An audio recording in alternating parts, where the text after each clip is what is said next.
வலியற்ற varicose vein சிகிச்சை எளிய 30 நிமிட செயல்முறை 7847045678. தேர்தல் நெருங்கும் சமயத்தில் திமுக மேயர்கள் சேர்மனுக்கு எதிராக சொந்த கட்சியினரே போர்க்கொடி தூக்குவது அரசியல் களத்தில் பரபரப்பை கிளப்பி உள்ளது. மேயர் கவுன்சிலர்கள் மோதல் லிஸ்டில் கடலூர் மாநகராட்சி இருக்கிறது என்பது ஒவ்வொரு மாமன்ற கூட்டத்திலும் எதிரொலிக்கும். மாநகராட்சி மேயராக சுந்தரி ராஜா பொறுப்பேற்றதில் இருந்தே இந்த மோதல் நீடித்து வருகிறது. தற்போது திமுகவை சேர்ந்த 10 கவுன்சிலர்கள் உண்ணாவிரத போராட்டம் அறிவிக்கும் அளவுக்கு இரு தரப்புக்கும் இடையேயான மோதல் முற்றியுள்ளது. அதாவது மாநகராட்சியில் மொத்தம் 45 வார்டுகள் இருக்கும் நிலையில் 37 பேர் திமுக கவுன்சிலர்கள் தான். ஆனால் திமுகவின் 10 கவுன்சிலர்களுக்கு மட்டும் மேயர் சுந்தரி ராஜா பாரபட்சம் காட்டுகிறார் என்பதுதான் புகார். அனைவரும் வார்டுகளில் எந்தவித அடிப்படை வசதிகளும் செய்து கொடுக்க முடியாமல் புறக்கணிக்கப்படுகிறோம். இதற்கு என்ன வழி? நாங்கள் அனைவரும், எங்களுக்கும் குடும்பம் இருக்கிறது. எந்த அடிப்படை வசதிகளும் செய்து கொடுக்காமல் இருப்பதால் வார்டில் தலை காட்ட முடியாத நிலை இருப்பதாகவும் பல முறை புகார் அளித்தும் எந்த ஆக்ஷனும் எடுக்கவில்லை என புலம்பும் அதிருப்தி கவுன்சிலர்கள் மேயருக்கு எதிராக வருகிற 31ஆம் தேதி உண்ணாவிரத போராட்டம் நடத்த உள்ளதாக கூறியதோடு போராட்டத்திற்கு பிறகு சுமூக தீர்வு கிடைக்கவில்லை என்றால் கவுன்சிலர் பதவியை ராஜினாமா செய்ய உள்ளதாக எச்சரிக்கை விடுத்து ஆணையரிடம் மனுவை அளித்தனர். மாமன்ற மேயர் தேர்தல் நடந்து முடிந்த தேதியிலிருந்து இன்று வரை எங்கள் 10 வார்டுகளுக்கும் எந்தவிதமான அடிப்படை வசதியும் இன்று வரை செய்து தரப்படவில்லை.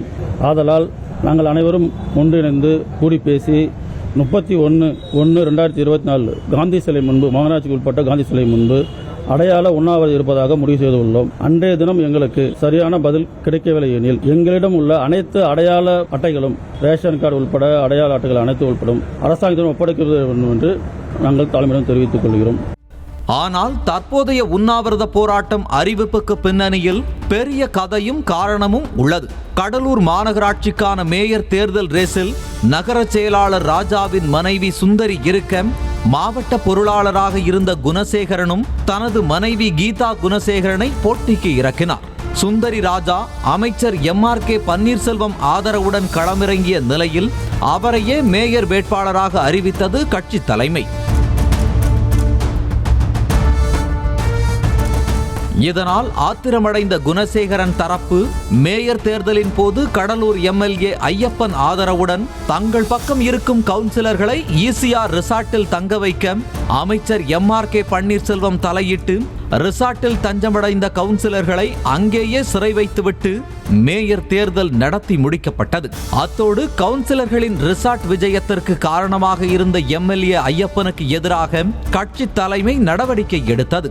அதன் பிறகு ஐயப்பனை கட்சி தலைமை சேர்த்து கொண்டாலும் தங்களுக்கு எதிராக நின்ற காரணத்திற்காக ஐயப்பன் ஆதரவு கவுன்சிலர்களையும் மேயர் தரப்பு ஒதுக்கியே வைத்திருக்கவே நீர் பூத்த நெருப்பாக மோதல் வெடித்து வந்திருக்கிறது.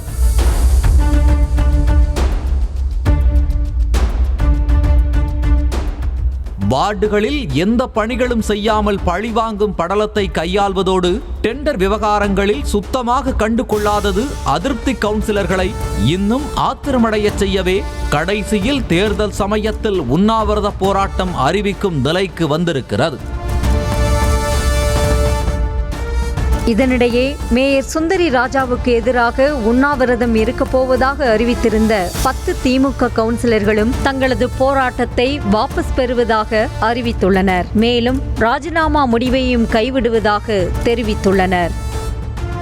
வலியற்ற வெரிகோஸ் வெயின் சிகிச்சை எளிய 30 நிமிட செயல்முறை 7847045678. செய்திகளை உடனுக்குடனும் துல்லியமாகவும் தெரிந்து கொள்ள சப்ஸ்கிரைப் பண்ணுங்க.